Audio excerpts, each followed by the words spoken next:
Docteur Muriel Salmona, bonjour. Bonjour. Merci d'être à nouveau sur notre plateau. Merci d'avoir répondu à mon invitation. Je rappelle que vous êtes psychiatre, psychotraumatologue et que vous êtes responsable de l'antenne des Hauts-de-Seine de l'Institut de victimologie et que vous êtes également président de l'association Mémoire traumatique et victimologie. On parlera d'un très bel ouvrage tout à l'heure qui s'appelle En chemin, elle rencontre. Alors aujourd'hui, on va s'attacher aux conséquences psychotraumatiques. Docteur, si vous le voulez bien, ce sera l'objet d'une autre émission parce que c'est vrai que c'est un sujet absolument passionnant. Avant qu'on se quitte, je voudrais que vous me parliez de ce fabuleux livre En chemin, elle rencontre, un ouvrage consacré aux agressions, puis une bande dessinée qui vous met en scène. Voilà, thérapie post-traumatique. C'est un ouvrage qui a été coédité avec Amnesty International voilà. Et puis les éditions des Ronds dans l'eau avec Marie Moina. Et du coup, il y a 2 tomes, et ça c'est le 2e tome, et du coup, et ça met en scène avec donc des scénaristes, des illustrateurs, de bandes dessinées, voilà, toutes les violences qui sont exercées sur les femmes.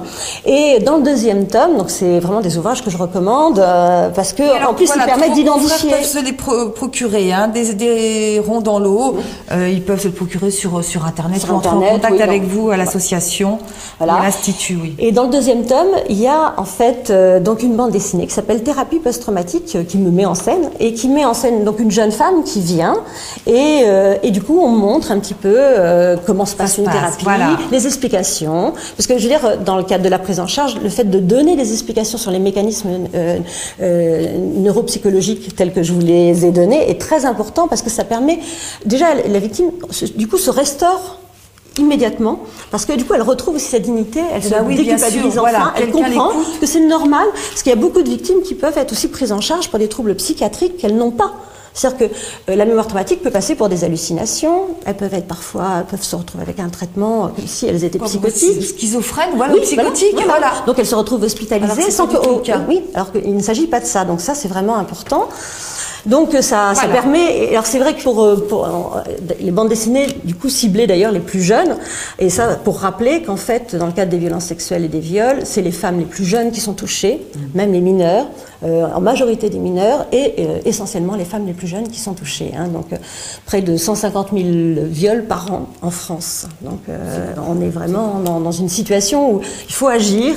Et il faut permettre aux femmes de ne plus rester seules, de pouvoir parler. Et pour qu'elles puissent parler, il faut qu'elles puissent se sentir en sécurité avec quelqu'un capable d'entendre.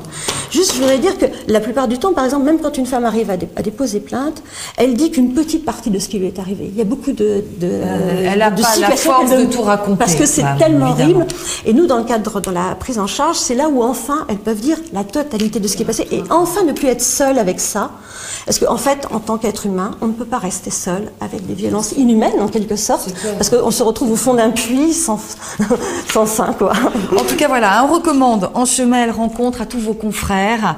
En tout cas, docteur Muriel Salmona, merci. C'est toujours un plaisir et aussi passionnant de faire ces émissions avec vous. C'est vrai que ce sont des sujets difficiles, mais il faut en parler. Oui, et puis vraiment, on peut faire quelque chose. On peut agir en tant que médecin. En tout cas, on peut vraiment agir et simplement de poser la question sur les violences sexuelles et de proposer des orientations. Donc là, sur le site mémoiretraumatique.org, il y a vraiment toute la conduite à tenir qui peut vraiment être une aide efficace. Et je rappelle pour vos confrères, vous êtes responsable de l'antenne des Hauts-de-Seine de l'Institut de victimologie, s'ils veulent entrer en contact avec vous. Merci beaucoup, docteur. À très bientôt. Merci.